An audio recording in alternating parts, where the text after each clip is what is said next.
धन्यवाद सभी का। अब मैं अतिथियों के परिचय तथा स्वागत भाषण के लिए श्री रघुनाथ कीर्ति परिषद एवं प्रयाग में हिंदी विभाग में सहायकाचार्य के पद पर कार्यरत डॉक्टर वीरेंद्र वर्तवाल जी से निवेदन करती हूँ। सर कृपया अपना स्वागत भाषण प्रस्तुत करें।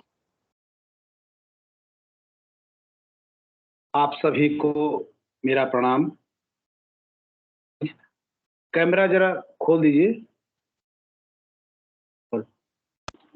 ओम नमोस्तु अनंताय सहस्रमूर्तये सहस्रपादाक्षरोर्वावहे सहस्रनामने पुरुषाय शाश्वते सहस्रकोटि उदाहरणे नमः। आप सभी को प्रणाम करता हूं।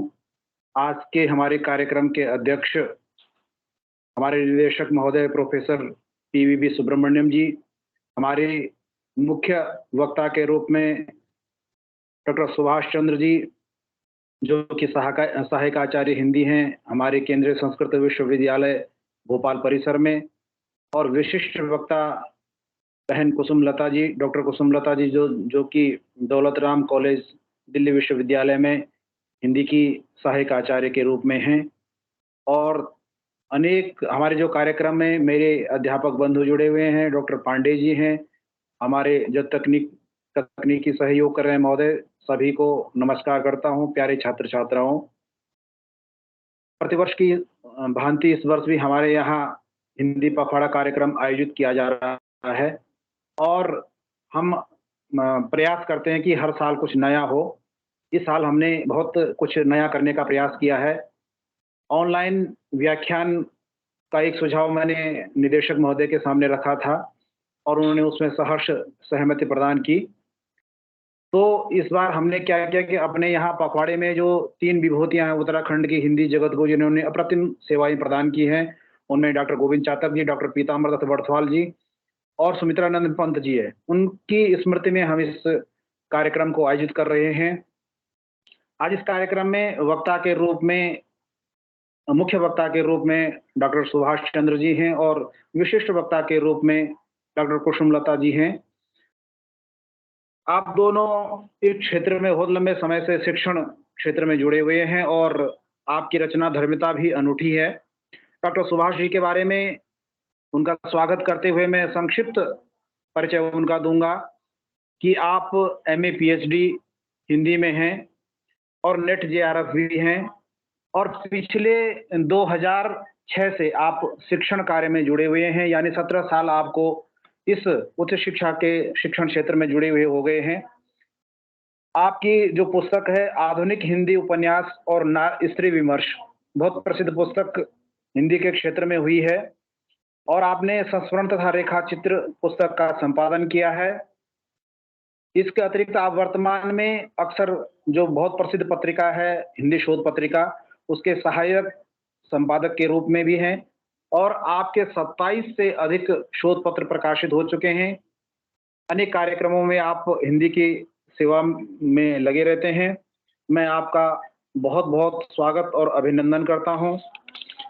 आज की कार्यक्रम की विशिष्ट वक्ता के रूप में जिन्होंने हमें अपना अमूल्य समय दिया है वो हैं डॉक्टर कुसुमलता जी, और आप दौलत राम कॉलेज में दिल्ली विश्वविद्यालय के अंतर्गत जो है उसमें शिक्षण कार्य से जुड़ी हुई हैं और आप MA MPhil PhD हैं हिंदी में। 2010 से आप उस महाविद्यालय में हैं और तब से आप अनवरत वहीं हैं। विभिन्न पत्रिकाओं में आपके शोध प्रकाशित हुए हैं और विशेष बात यह है कि शिक्षण के क्षेत्र में आपको बेहतरीन 3 पुरस्कार मिल चुके हैं। 2014 में दिल्ली विश्वविद्यालय ने आपको टीचिंग एक्सीलेंस पुरस्कार से सम्मानित किया था। 2022 में बाल प्रतिष्ठान महाराष्ट्र ने आपको इनोवेटिव टीचर्स अवार्ड से सम्मानित किया था। 2021 में आपको लघु कथा लेखक पुरस्कार के रूप में आपको अलंकृत किया जा चुका है और 2022 में पॉजिटिव मीडिया द्वारा आपको सावित्रीबाई फुले पुरस्कार प्राप्त हुआ है। मैं आपका हार्दिक अभिनंदन करता हूं। इस कार्यक्रम को इस शिखर तक पहुंचाने के लिए मैं अपने निदेशक महोदय प्रोफेसर पीवी सुब्रमण्यम जी का भी हार्दिक आभार व्यक्त करता हूं। अभी हमारे सामने एक तकनीकी समस्या आ गई थी कि कैसे कार्यक्रम को आयोजित किया जाए, उन्होंने चुटकियों से उनका समाधान कर दिया। तो ऐसा प्रशासक जिस परिसर में हो, उसका दिनों दिन उन्नति करना अपने आप स्वाभाविक बात है। तो हमें बड़ा गौरव है कि आप जैसे प्रशासक हमें मिले हैं। इस कार्यक्रम में जुड़े हुए मेरे सभी अध्यापक बंधुओं को, छात्र-छात्राओं को मैं बहुत-बहुत हार्दिक अभिनंदन और स्वागत करता हूँ। धन्यवाद। धन्यवाद सर।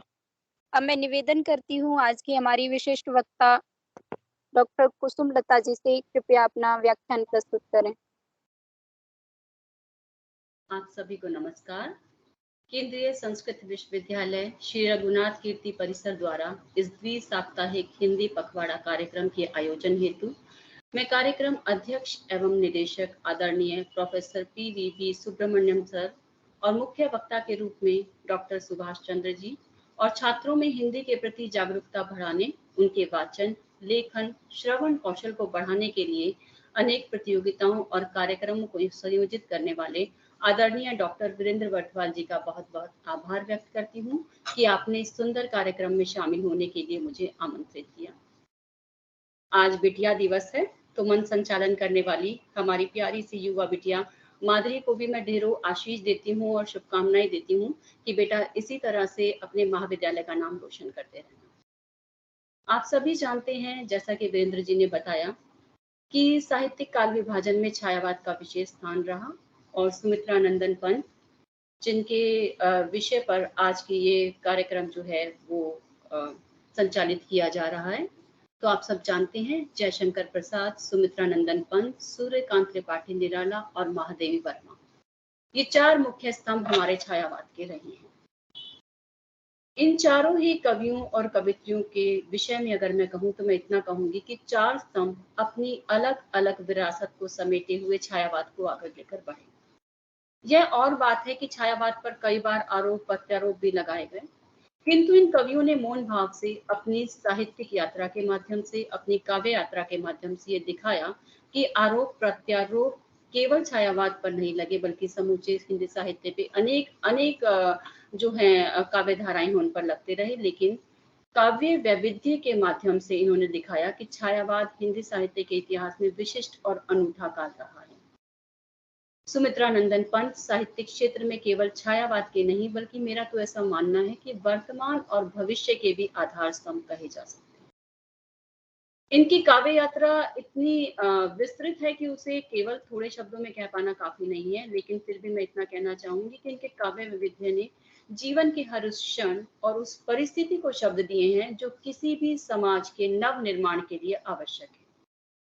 छायावादी युग साहित्य के क्षेत्र में क्रांति का युग था, जिसमें कला पक्ष और भाव पक्ष दोनों दृष्टिकोण से उत्कर्ष का चरम दिखाई दे रहा था। यह वह युग था जब स्वाधीनता आंदोलन का संघर्ष जोरों पर था। सन 1918 या 20 के आसपास से लेकर 1936 तक के युग को छायावाद की संज्ञा दी गई। आप जानते ही हैं कि मुकुटधर पांडे ने जब 1920 में जबलपुर से एक पत्रिका प्रकाशित होती थी, श्री शारदा, उसमें हिंदी में छायावाद शीर्षक से 4 निबंधों की एक श्रृंखला छपवाई और जिसमें सबसे पहला निबंध छायावाद के पर था। पंत जी को अपने साहित्यिक योगदान के लिए पद्म भूषण और ज्ञानपीठ पुरस्कार से भी नवाजा जा चुका है। और किसी साहित्यकार के लिए, किसी कवि के लिए सम्मान बड़े गौरव की बात है, और यह सम्मान अपने आप में इस बात का साक्षी या प्रमाण रहा है कि छायावादी युग में पंत जी की भूमिका बहुत निर्णायक रही। विचारों का बंधन पंत जी ने कभी स्वीकार नहीं किया, छंदों का बंधन पंत जी ने स्वीकार नहीं किया, और प्रकृति के प्रति उन्हें विशेष लगाव भी था। वे स्वयं प्रकृति के विषय में और छायावाद के विषय में लिखते हैं कि प्राकृतिक चित्रों में कवि अपनी भावनाओं के सौंदर्य की और कवि की भावनाओं में प्रकृति सौंदर्य की छाया ही छायावाद है। वास्तव में प्रकृति के प्रति ऐसा अनुराग ही छायावादी काव्य में मानवीकरण को लेकर आया, जहाँ प्रकृति हमारी सुख दुख की सहचरी होते हुए हमारे सुख में सुखी और दुख में दुखी दिखाई देती है। इनमें, इनके काव्य में काव्य विविधता दिखाई देती है। उत्तरा, ग्रंथि, वीणा, युगपथ, को फटने से पहले, कला और बूढ़ा चांद, युगवाणी, पल्लव, ग्राम्या, लुकायतन, सत्यकाम, न जाने ऐसी असंख्य काव्य कृतियां इनकी हैं जिनमें विषय और भाव वैविध्य मिलता है। व्यक्तिवाद की प्रधानता, सौंदर्यानुभूति, प्रकृति चित्रण, उसके साथ ही मानवतावाद, मानवतावाद के साथ वेदना और करुणा का आधिक्य, और जहां मानवतावाद है, जहां वेदना है, वहां करुणा है, वहां इनके काव्य में कैसे देश प्रेम नहीं होगा। और जहां देश प्रेम है वहां, क्योंकि ये वो युग था जहां स्वाधीनता आंदोलन में कहा गया कि जब तक घर की स्त्री पुरुष के साथ कंधे से कंधा मिलाकर घर के बाहर नहीं आएगी तब तक जो है वो आजादी संभव नहीं है। तो इनके काव्य में ज्वलंत भावना, नारी के प्रति नवीन भावना भी दिखाई देती है। छायावाद का सबसे उज्जवल पक्ष है मानवतावाद, और वह युग वास्तव में विश्व युद्ध और मानवतावाद का युग था। युद्ध के भयंकर परिणाम समाज पहले ही देख चुका था और उन परिणामों को भोग भी रहा था। ऐसे में अनेक समाज सुधारक, महापुरुष, कवि मानवतावाद का प्रचार कर रहे थे अलग अलग तरीके से। प्रसाद की कामायनी को अगर हम देखें और निराला की तुलसीदास को देखें तो ये रचनाएं वास्तव में मानवतावाद की भावना से ओतप्रोत दिखाई देती। छायावादी काव्य में राष्ट्रवाद की भावना संकीर्ण नहीं बल्कि मानवतावादी। यही कारण है कि छायावादी काव्य में मानव प्रेम, उदारता, करुणा और विश्व बंधुत्व की भावना के दर्शन होते। पंत के काव्य में भी मानव प्रेम दिखाई देता है। वे स्वयं कहते हैं कि सुंदर है विहग, सुमन सुंदर, और मानव तुम सबसे सुंदरतम। मानव का ये सुंदरतम होना ही आज के युग में कठिन है, क्योंकि ये सुंदरता बाहरी नहीं बल्कि उसमें उन चारित्रिक गुणों से विकसित होती है जो उसे सही मायने में सुंदर बनाकर उसे मानवता का पाठ सिखाता है। यह मानवतावाद है जो मानव को सच में मानव बनाता है, उसमें मानवीय मूल्यों का विकास करता है। उसमें नम्रता, गुरुजनों के प्रति सम्मान की भावना, प्रेम और स्नेह की भावना, अहिंसा का पाठ, किसी के सुख में सुखी होना, करुणा की भावना का जन्म लेना, यही सारे ऐसे दैवीय गुण हैं, यही सारे ऐसे हमारे जीवन मूल्य हैं जो किसी भी सामान्य मनुष्य को मानवता की श्रेणी तक ले जाते हैं। हम सभी देख चुके हैं कि किस तरह से हमने कोविड महामारी का दौर देखा और हमने ऐसी असंख्य घटनाएं देखी जहां व्यक्तियों ने मानवता को सच्चे अर्थों में परिभाषित किया। दूसरी ओर हमने ऐसे भी घटनाएं देखी जहां मानवता शर्मसार भी हुई है। तो इसलिए मानव हम सभी हैं, लेकिन मानवता जिसमें है वो सच्चे अर्थों में मानव है। प्रसाद में मानव मात्र की समानता, विश्व बंधुत्व, करुणा के भाव सर्वत्र व्याप्त है। कामायनी की नायिका भी सब स्पष्ट शब्दों में कहती है कि औरों को हंसते देखो मनु, हंसो और सुख पाओ, अपने सुख को विस्तृत कर लो, सबको सुखी बनाओ। ये सबको सुखी बनाने का भाग ही वसुधैव कुटुंबकम की भावना से जुड़ा है। आप जानते होंगे हम G20 की जो हमारा आधारभूत विषय रहा वो यही रहा। यह वसुधैव कुटुंबकम की भावना ही भारत की गौरवान्वित संस्कृति को विश्व में प्रसिद्ध बनाती है। पंत जी ने इस ओर ध्यान भी दिया। छायावादी काव्य में वेदना और निराशा सर्वत्र अभिव्यक्त हुई है, और कुछ आलोचक मानती हैं कि निराशा वास्तव में उस युग की देन है, उस तत्कालीन वातावरण की देन है, क्योंकि उस समय भारत अंग्रेजों का गुलाम था और अनेक स्वाधीनता आंदोलन जो भारतीयों द्वारा किए जा रहे थे वो असफल हो गए। छायावादी कवि मानते हैं कि वेदना और निराशा से ही काव्य उपजता है। पंत स्वयं इस विषय में लिखते हैं कि वियोगी होगा पहला कवि, आह से उपजा होगा गान, उमड़कर आंखों से चुपचाप वही होगी कविता अनजान। हम जानते हैं कि जब तक कोई चीज, कोई स्थिति, कोई पीड़ा, कोई भाव जब तक हमारे मन को नहीं लगता, जब तक उससे हमारे हृदय को आह नहीं होती, जब तक वह हमारे मर्म को नहीं छूता, तब तक वो शब्दों के रूप में व्याख्यायित नहीं होता है। तो पंत स्वयं इस बात को मानते हैं। और जब व्यक्ति को किसी बड़े लक्ष्य को प्राप्त करना होता है तो उसे अपने संस्कारों के साथ समझौता नहीं करना। आदर्श धरातल पर उसको उसके लिए प्रयत्नशील रहना पड़ता है। उसका यह प्रयत्नशील होना ही उसके क्रियाशील और जागरूक होने की निशानी है। और यह वही युग था जहां युवाओं को जागरूक करने के लिए कवि अनेक तरीके से अपनी काव्य यात्रा को माध्यम बना रहे थे।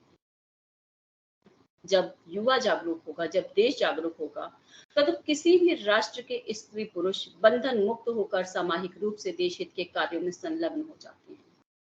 लोकायतन में पंत की यही जीवन दृष्टि दिखाई दी।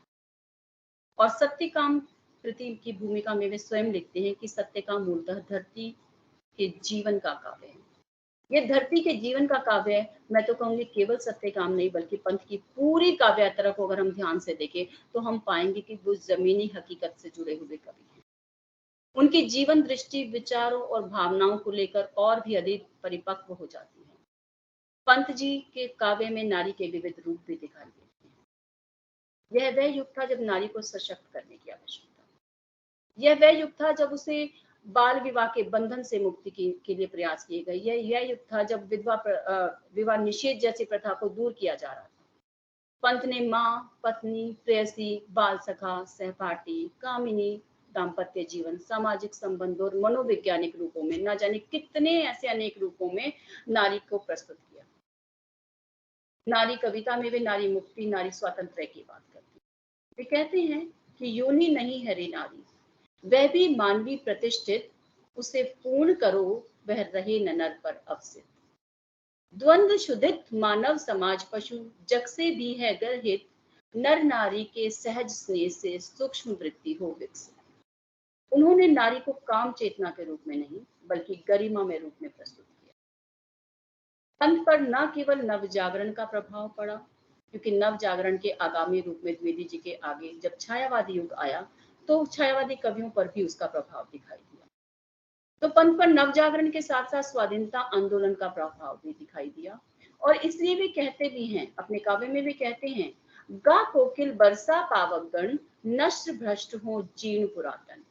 वास्तव में वे पुरातन और सड़ी गली मान्यताओं और व्यवस्था के नष्ट भ्रष्ट होने पर समाज में बड़े परिवर्तन की मांग करती है।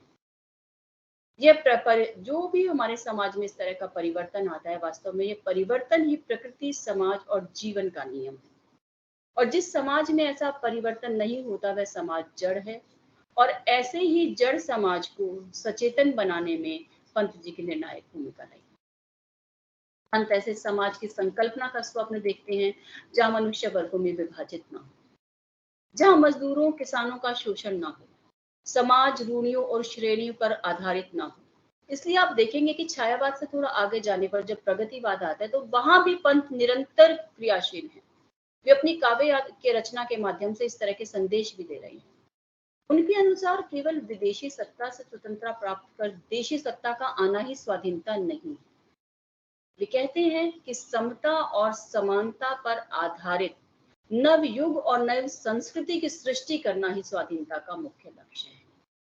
अगर हम देखें तो यह नव युग और नव संस्कृति वास्तव में अपने किसी युग को हटाना, उसको मिटाकर नए युग को लाना या अपनी सांस्कृतिक विशेषताओं को भूलकर नवीन संस्कृति लाना नहीं है, बल्कि वो संस्कृति, वो अतीत जिस पे हमें गौरव हुआ करता था, हमें उस ओर देखना है, और उस ओर देखकर हमें अपने लक्ष्य को इंगित करना है, उस लक्ष्य को पहचान कर आगे बढ़ना है।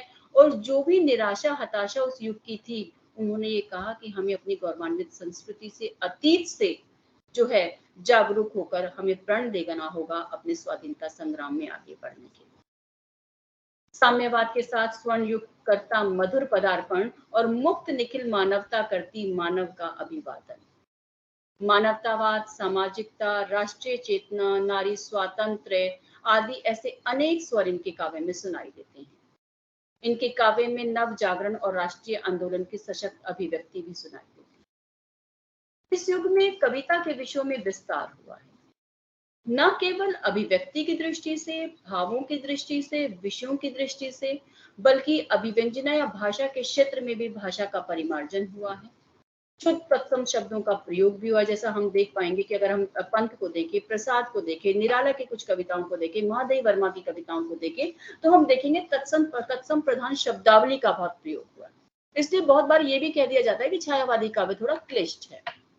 इसमें अलंकारों का, शैली का, प्रतीकात्मकता का, लाक्षणिकता का, शब्द सौंदर्य का, ऐसे अनेक जो हमारे अभिव्यंजना क्षेत्र के कौशल, जो हमारे परिमार्जित रूप हैं, उन सब का स्थान जो है वो हम छायावाद में देखते हैं। पंत का काव्य जो है वो न केवल व्यक्तिगत अनुभूति तक है, आत्माभिव्यंजना तक है, वेदना और निराशा तक है, बल्कि इसमें देश प्रेम, मानवतावाद और सामूहिक सौंदर्य का समन्वित रूप भी दिखाई देता है। सुमित्रा नंदन पंत मुख्यतः एक शब्द शिल्पी के रूप में छायावादी कवियों में विख्यात है। अपनी काव्य भाषा के निर्माण में पंत ने संस्कृत तत्सम शब्दावली का सर्वाधिक सहारा तो लिया है, लेकिन साथ ही उन्होंने ऐसे शब्द रूपों का भी प्रयोग किया है जो सीधे सहृदय मानव या सहृदय पाठक के हृदय पर जो है वो प्रभाव डालते हैं, उसको विचार मंथन के लिए प्रेरित करते हैं। पंत ने अपनी काव्य भाषा को संपन्न बनाने के लिए अनेक पद्धतियों का भी सहारा लिया है। कहीं कहीं इन्होंने प्रचलित शब्दों के स्वरूप और वर्तनी में परिवर्तन करके नवनिर्माण भी किया है। अनेक ऐसे अंग्रेजी शब्दों का भी अगर आप देखेंगे तो उन्होंने बड़ा अच्छा हिंदी अनुवाद भी किया है। इन्होंने प्रकृति के मानवीकरण की ओर सर्वाधिक ध्यान दिया और ये छायावादी कवियों की एक विशिष्ट अनूठी जो है वो हम देन भी कह सकते हैं। मैंने पहले भी बताया जैसा कि छायावादी कवियों ने जो है प्रकृति को मानव की सहचरी के रूप में जो है वो प्रस्तुत किया। संध्या शीर्षक पंत जी की कविता है जिसमें उन्होंने कहा है कि कहो तुम रूपसी कौन, व्योम से उतर रही चुपचाप, छिपा निज छाया में छवि आप, सुनहला फैला केश कलाप, मधुर मंथर मृदु मौन। यहाँ कवि किसी रूपसी, किसी सौंदर्यमयी स्त्री के विषय में नहीं कह रहे हैं, बल्कि वो संध्या को आकाश से धीरे धीरे उतरने वाली एक अपूर्व सुंदरी युवती के रूप में प्रस्तुत कर रहे हैं। और बिल्कुल हूबहू कुछ ऐसा ही वर्णन अगर हम देखें तो हम पाएंगे कि निराला के काव्य में भी मिलता है, जहां वो कहते हैं कि स्नेह में आसमान से उतर रही है एक संध्या सुंदरी परी सी, धीरे धीरे धीरे। इसी तरह पंत ने संध्या के समय चिड़ियों के कलरव का चित्रण बड़ा अच्छा किया है और वो कहते हैं कि बांसों का झुरमुट, संध्या का झुटपुट है, चह रही चिड़िया ट्विटी टुट टुट। इन शब्दों में ध्वन्यार्थ है, उस ध्वन्यार्थ व्यंजना का सुंदर समावेश मिलता है। यानी केवल भाव के स्तर पर इस कवि ने कविता को विशिष्ट नहीं बनाया, केवल विषयों के क्षेत्र में इस कविता को विशिष्ट नहीं बनाया, बल्कि पंत ने भाषाई स्तर पर भी काम किया है। उन्होंने बार बार भाषाई शब्दों को, अलंकारों को, प्रतीकों को, बिंबों को साहित्यिक यात्रा में मांझा है और उसको मांझकर निखारा है। एक कवि में अभिव्यक्ति और अभिव्यंजना के स्तर पर जो वैविध्य दिखाई देता है वह पंत में दिखाई देता है। और शायद मैं ये कहना चाहूंगी कि यही जो वैविध्य है वास्तव में, यही वैविध्य उन्हें विशिष्ट बनाता है, उन्हें खास बनाता है। बहुत से लोग जानते होंगे, छात्राएं भी जानते होंगे शायद, कि उत्तराखंड में कौसानी में सुमित्रानंदन पंत जी का एक संग्रहालय है, जहां पर उन्हें जितने भी पुरस्कार मिले हैं, जो उनके द्वारा लिखे गए पत्र या उनको जो पत्र प्राप्त हुए या ऐसी बहुत सी उनसे संबंधित जो वस्तुएं हैं वो सब उस संग्रहालय में सुरक्षित हैं। कभी आपका उधर जाना हो तो आप जरूर देखिएगा। और आप जानते होंगे कि अमिताभ जी को अमिताभ नाम देने वाले सुमित्रानंदन पंत ही थे। तो पंत जी के विषय में जितना भी कहा जाए वो कम है। मैं पुनः जो है वो केंद्रीय संस्कृत विश्वविद्यालय श्री रघुनाथ कीर्ति परिसर की पूरी आयोजन समिति का बहुत बहुत आभार व्यक्त करती हूँ कि आपने आज हिंदी पखवाड़ा के अवसर पर मुझे यह बोलने का अवसर दिया। आप सभी का बहुत बहुत धन्यवाद।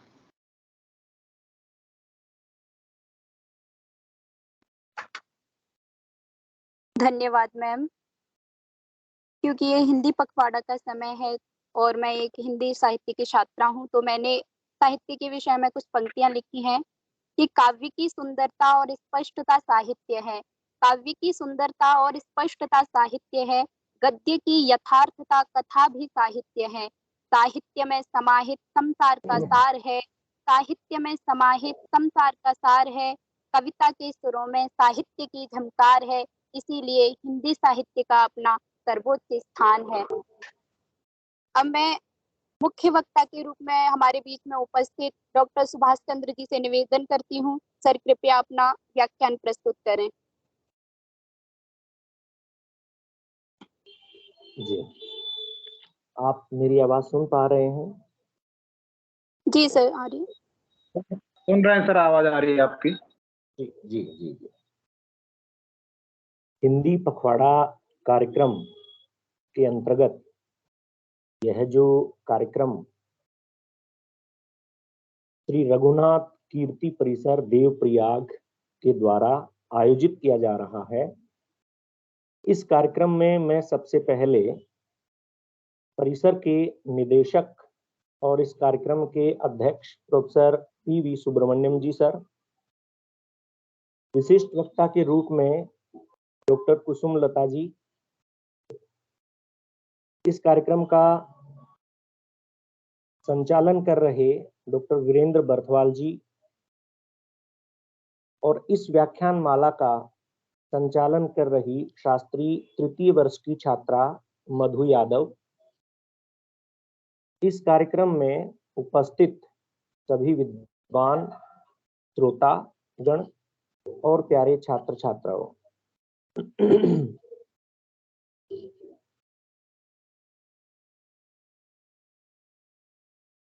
मैं इस परिसर का बहुत बहुत आभार व्यक्त करता हूं कि मुझे इस कार्यक्रम में बोलने का अवसर दिया।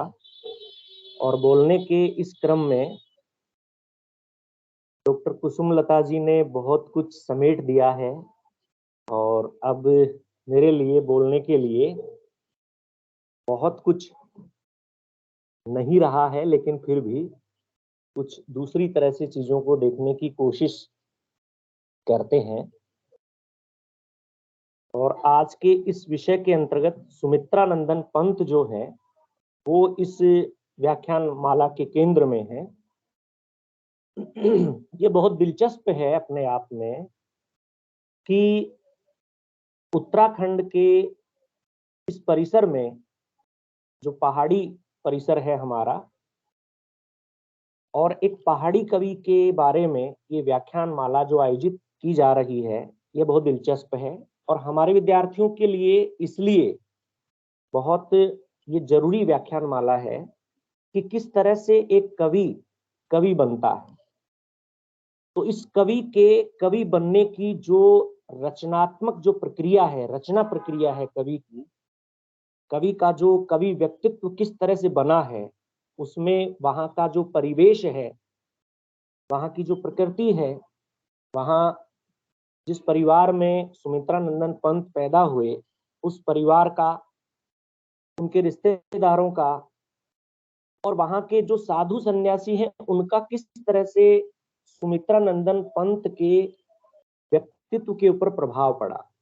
तो हम शुरू करते हैं सन 1900 से। 20 मई 1900 में सुमित्रा नंदन पंत का जन्म होता है और संस्कृत के विद्यार्थी हैं, और इसलिए मैं विक्रम संवत 1957 में ज्येष्ठ कृष्णा षष्ठी को कौशानी नामक ग्राम में इनका जन्म होता है। कौशानी कुर्मांचल के अल्मोड़ा नगर से लगभग 53 किलोमीटर दूरी पर स्थित है। यहाँ पर पंत जी का जन्म होता है और बहुत कम समय में ही पंत जी की माता जी का देहांत हो जाता है।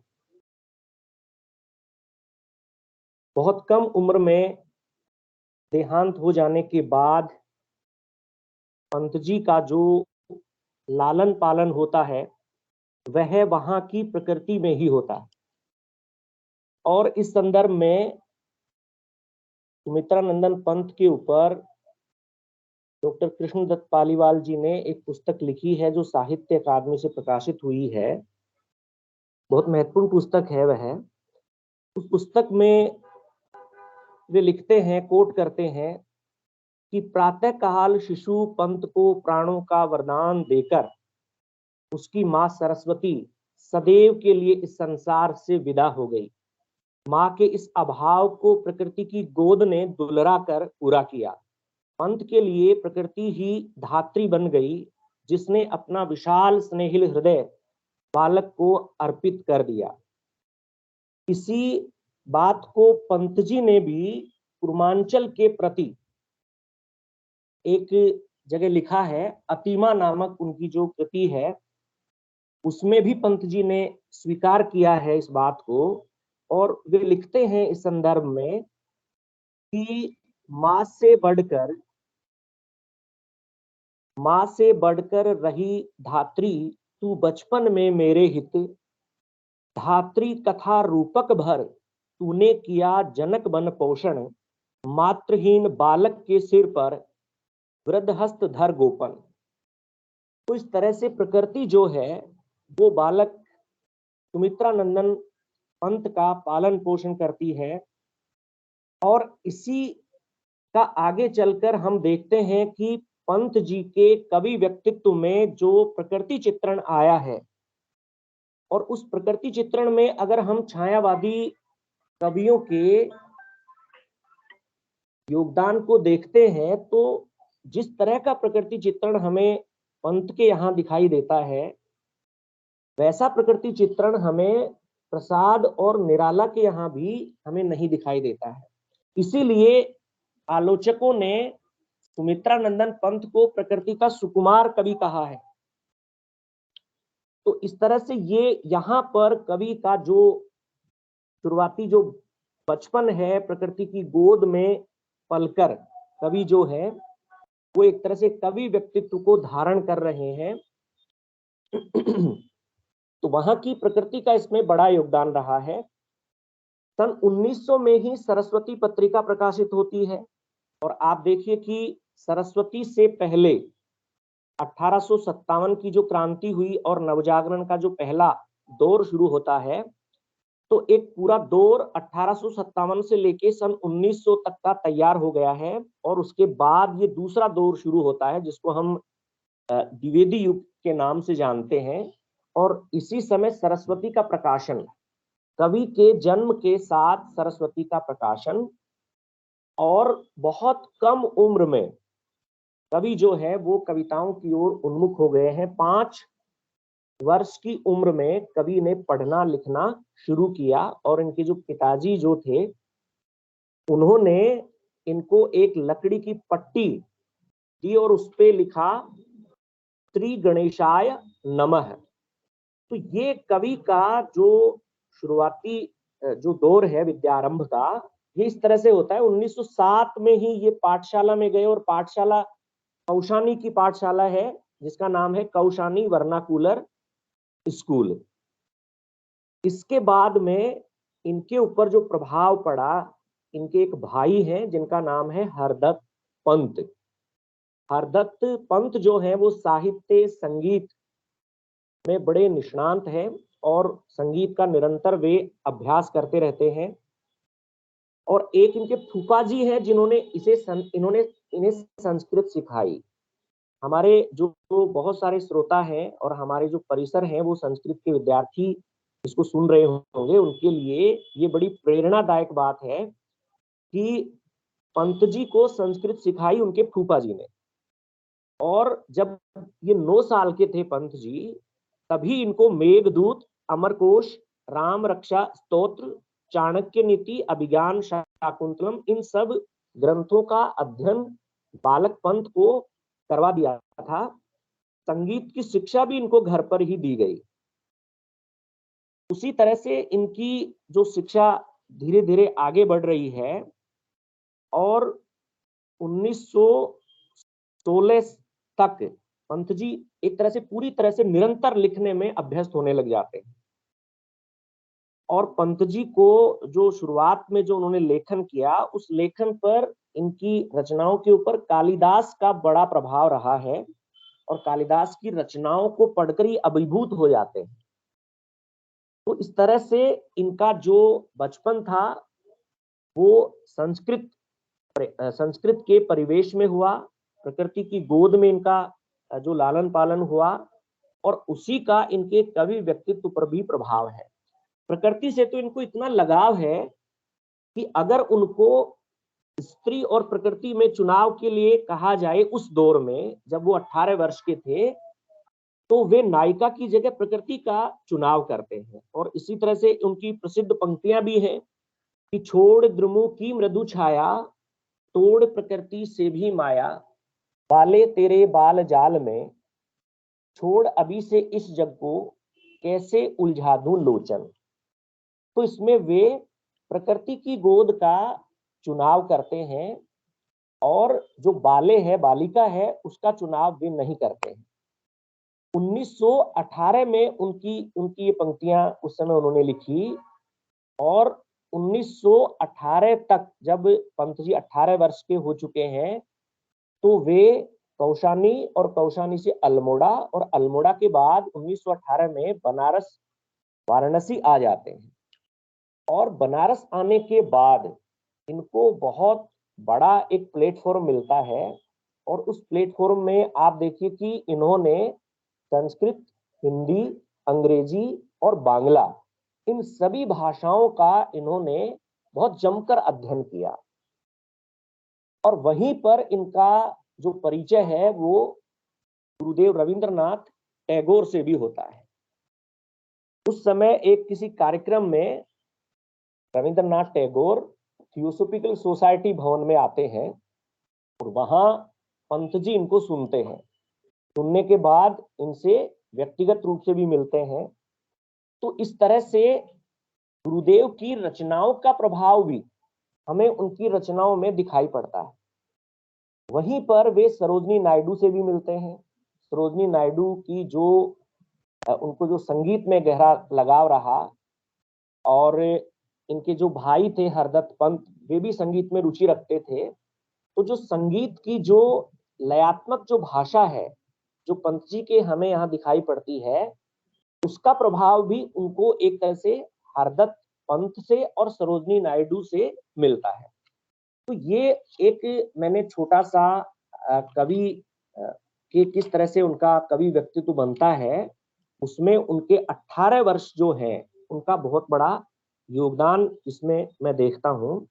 अब हम कवि के एक तरह से किस तरह से कवि की जो रचनाएं हैं वो परिपक्व होती हैं और हिंदी साहित्य में अपनी छाप छोड़ती हैं, तो मुझे लगता है कि पंत का जो महत्व है वो पल्लव की भूमिका से हमें सर्वाधिक नजर आता है। और पल्लव की भूमिका में पंत जी पूरी तरह से जो उस समय की जो ब्रज भाषा है और एक तरह से जो रीतिवाद है, उसके खिलाफ पंत जी खड़े होते हैं अपनी भूमिका में। और उस भूमिका में वे लिखते हैं कि जो ब्रज भाषा है वह केवल भाषा नहीं है, हम इसलिए उसका विरोध नहीं कर रहे हैं, वो पूरा एक संस्कार लेकर आती है वो भाषा, और उस भाषा में दरबारीपन है। तो वो पूरा एक दरबारीपन जब वो कह रहे हैं, और दरबारीपन के साथ साथ वो एक सामंतवाद लेकर आ रही है भाषा, जिसकी फिलहाल जरूरत नहीं है। तो 1926-27 के दौरान ये पूरा जो समय है, आप देख रहे हैं कि 1916 में गांधी जी का आगमन हो जाता है, 1917 में रूसी क्रांति हो चुकी है, और उसके बाद में भारत की जो राष्ट्रीय आंदोलन है वो अपने चरम पर है। तो इस दौर में एक तरफ जो सांस्कृतिक जो जागरण है, एक तरफ राष्ट्रीय आंदोलन है, और तीसरी तरफ हम देखते हैं कि साहित्य में भी रूढ़ियों के प्रति एक व्यापक आंदोलन हमें दिखाई पड़ता है। और इस व्यापक आंदोलन की अभिव्यक्ति पल्लव की भूमिका में हमें पंत जी के द्वारा एक तरह से सुनाई पड़ती है। तो एक तरफ तो वे ब्रज भाषा का इसमें प्रतिकार करते हैं, और दूसरी तरफ जो है वो रीतिवाद का भी प्रतिकार करते हैं। और यहीं से पंत की जो एक भूमिका है वो एक विद्रोही कवि के रूप में आती है। यहीं से हमें पंत जी को हमें बहुत गंभीरता से लेने की आवश्यकता पड़ती है। और यहाँ पर आप देखिए कि भारतेंदु के समय में जो भाषा का एक द्वंद है कि वे ब्रज भाषा और खड़ी बोली को लेकर द्वंद में है। द्विवेदी युग में जब हम आते हैं तो द्विवेदी युग में भाषा का जो परिष्कार का एक दौर है, और जो एक द्वंद है वो समाप्त हो जाता है। महावीर प्रसाद द्विवेदी कहते हैं कि आप खड़ी बोली हिंदी का प्रयोग गद्य में भी कीजिए और पद्य में भी कीजिए, तो ये वहां साफ हो जाता है। लेकिन महावीर प्रसाद द्विवेदी ने भाषा का जो परिष्कार करके जो एक संस्कार दिया, वह संस्कार हमें पंत की रचनाओं में वो दिखाई पड़ता है।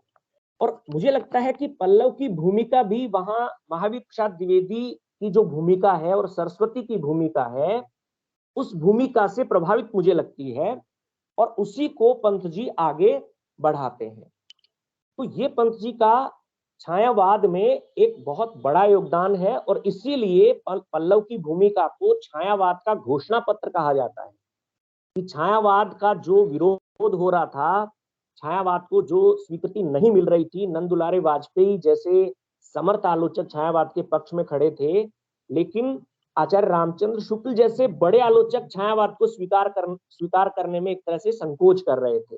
तो ऐसे दौर में पंत जी अपनी कवि की भूमिका को छोड़कर एक आलोचक की भूमिका में आते हैं। तो ये पंत का बड़ा महत्व है, ऐसा मुझे लगता है। उसके बाद में आप ये देखिए कि किस तरह से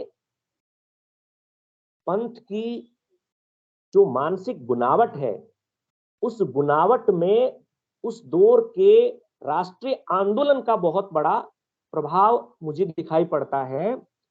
और उसको आप इस तरह से भी देख सकते हैं कि छायावाद 1936 में समाप्त हो जाता है और छायावाद के जो कवि हैं जिनमें प्रसाद है, निराला है, महादेवी है और पंत है, तो इनमें 2 कवि केवल ऐसे हैं जो छायावाद के बाद जो प्रगतिवाद शुरू हो जाता है 1936 में, उसमें भी ये निरंतर रचनाशील है। तो किस तरह से आप देखिए कि पंत जी जो बदलता हुआ परिवेश है साहित्य का, उस बदलते हुए परिवेश में अपने को तुरंत बदल लेते हैं और वे प्रगतिशील रचना के दौर में प्रवेश कर जाते हैं। और यहाँ पर हमें ये लगता है कि पंत जी का जो काव्य संस्कार शुरुआत में मैंने ध्यान दिलाया आपको कि संस्कृत से बहुत प्रभावित है, और दूसरा जो है वो अंग्रेजी कवियों से उनका काव्य संस्कार प्रभावित है। अंग्रेजी कवियों में आप कीट्स को ले सकते हैं, शैली को ले सकते हैं, और संस्कृत के जो कवि हैं उनमें सबसे ज्यादा अगर वे प्रभावित हैं तो कालिदास से प्रभावित हैं, और कालिदास की उपमाओं से वे प्रभावित हैं। इसमें मैं यहाँ पर कोट करना चाहूंगा डॉक्टर कृष्णदत्त पालीवाल को। वे अपनी पुस्तक में लिखते हैं कि पंत के संपूर्ण काव्य के जो बीज हैं वो मुझे 3 शब्दों में दिखाई पड़ते हैं। उनमें पहला है हिमालय, दूसरा है वेद, और तीसरे हैं उपनिषद की धारा। तो इसलिए भी हमारे यहाँ इन परिसरों में जो बहुत सारे हमारे विद्यार्थी, संस्कृत के विद्यार्थी सुन रहे हैं, उनके लिए ये बहुत प्रेरणादायक बात है कि संस्कृत अगर वे पढ़ते हैं तो हिंदी में बहुत अच्छी रचनाशीलता को वे अंजाम तक ले जा सकते हैं। और अकेले पंत नहीं है, ऐसे बहुत सारे कवि हैं, बहुत सारे रचनाकार हैं, लेकिन चूंकि हम यहाँ पंत जी का ही जिक्र कर रहे हैं, तो पंत जी के काव्य संस्कार पर इन तीनों चीजों का प्रभाव हमें यहाँ दिखाई पड़ता है। अब थोड़ा और हम आगे बढ़ते हैं, और पंत जी जो है वो मूलतः कवि है, लेकिन कवि के साथ साथ वे कथाकार भी हैं। और मुझे भी कुछ चीजों की जानकारी आज जब मैं तैयार कर रहा था तो कुछ नोट्स मुझे मिले नए, और उसमें मुझे इसमें दिखाई पड़ा कि इन्होंने पहली जो रचना है इनकी वो उपन्यास है। पंत जी की जो पहली जो रचना है वो उपन्यास है, और 1916-17 के करीब वो प्रकाशित हुआ, और उपन्यास का नाम है हार नाम का इनका उपन्यास है। तो ये इनकी पहली रचना है। तो आप देखिए कि कवि के बनने में उनके कथाकार की किस तरह से भूमिका है, इसको भी हमें देखने की जरूरत है। 1916-17 में इनका उपन्यास आता है रचना काल की दृष्टि से, तो ये पहली रचना है। इसके बाद में आप देखिए कि 1935 के करीब जब प्रेमचंद गोदान लिख रहे होंगे, 36 में प्रकाशित होता है गोदान, तो उस समय इन्होंने 5 कहानियां भी लिखी 1935 में। तो ये एक तरह से पल्लव पंत की जो काव्य यात्रा है उसमें कवि के अलावा वे एक कथाकार भी हैं। आलोचक का रूप हमने पल्लव की भूमिका में देखा, और कवि तो वो है ही। उसके बाद आप देखिए कि पंत जी का जो विचार है, विचार दर्शन जो है, उसकी तरफ हम देखते हैं तो पंत जी के ऊपर कई विचार दर्शनों का प्रभाव पड़ा। छायावाद का जो कवि है, जो कल्पना में विचरण कर रहा था, वह अचानक 1936 के बाद की अपनी रचनाओं में यथार्थ की भूमिका पर आ जाते हैं। और यहाँ हमें लगता है कि वे एक पत्रिका का भी प्रकाशन करते हैं, रूपाभ नामक पत्रिका का। उस पत्रिका में भी इनके विचारों को जब हम देखते हैं तो मुझे लगता है कि यहाँ पंत मार्क्सवाद से प्रभावित लगते हैं, और मार्क्सवाद के साथ साथ वे गांधी जी से भी प्रभावित हैं। तो मार्क्सवाद और गांधी जी के मिश्रण से जो एक नई काव्य चेतना जो उत्पन्न हुई, वह हमें इनकी रचनाओं में जगह जगह दिखाई पड़ती है। और 1936 में छायावाद के अंत की घोषणा युगांत में ये कर चुके थे, और 1938 में रूपाप पत्रिका में इनकी जो प्रगतिशील चेतना है वह हमें दिखाई पड़ती है। उसके बाद आप देखिए कि धीरे धीरे वे दर्शन की ओर आते हैं, अरविंद दर्शन की ओर आते हैं, और लोकायतन में आप देखिए कि उनका जो दर्शन है अध्यात्म की ओर चले जाते हैं। लेकिन यहाँ एक बात बहुत रेखांकित करने वाली है। कई आलोचकों ने ये कहा है कि जब कविताओं में, पंत के यहाँ कविताओं में जब दर्शन का आगमन हो जाता है, विचार का आगमन हो जाता है, तो कविता पीछे छूट जाती है। और इनकी जो बहुत उत्कृष्ट जो रचनाएं हैं, वे छायावाद के दौर तक की रचनाएं जो है वे ज्यादा उत्कृष्ट है कविता की दृष्टि से। और ये जो कविता की दृष्टि से उत्कृष्ट रचनाओं की जो बात पंत जी के यहाँ की जाती है, उसका एक बड़ा कारण मुझे ये लगा कि छायावाद के चारों कवियों में अगर रीतिकाल के कवियों का सर्वाधिक विरोध पंत जी ने किया है, तो सर्वाधिक अध्ययन भी पंत जी ने किया है। सबसे ज्यादा अध्ययन अगर किसी छायावादी कवि ने रीतिकालीन कवियों का किया है तो वे पंत जी हैं।